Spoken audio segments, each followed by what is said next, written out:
SSC দুর্নীতির জন্য বর্তমান বিরোধী দলনেতা শুভেন্দু অধিকারী এবং বর্তমান মুখ্যমন্ত্রী দুজনেই সমান দায়ী। এসএসসি দুর্নীতির দায় এড়াতে পারেন না বিরোধী দলনেতা শুভেন্দু অধিকারী, কারণ মন্ত্রিসভার নির্দেশে যে 5 সদস্যের উপদেষ্টা কমিটি তৈরি করে নিয়োগ হয়েছিল সেই কমিটিকে অবৈধ ঘোষণা করেছে কলকাতা হাইকোর্ট। মন্ত্রিসভার তৎকালীন পরিবহন মন্ত্রী শুভেন্দু অধিকারী এর দায় এড়াতে পারেন না। তমলুক লোকসভা কেন্দ্রের সিপিআইএম প্রার্থী এ বিষয়ে কি বললেন শুনুন।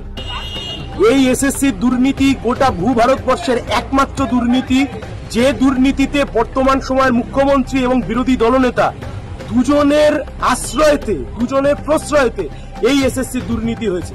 তার কারণ এই এসএসসি দুর্নীতি শুরু 2016 সাল থেকে চলেছে 2021 সাল অবধি। এই 2019 সালে যে কমিটি গঠন করা হয়েছিল, যে কমিটি গঠন করেছিল, যে কমিটির মাধ্যমে এই সমস্ত নিয়োগগুলো হয়েছে, সেই কমিটির মাথায় ছিলেন পার্থ চ্যাটার্জি এবং এসপি সিনহা, যে যারা দুজন এই মুহূর্তে জেল কাটছেন। এই 5 জনের কমিটিকে হাইকোর্ট বেআইনি ঘোষণা করেছিল।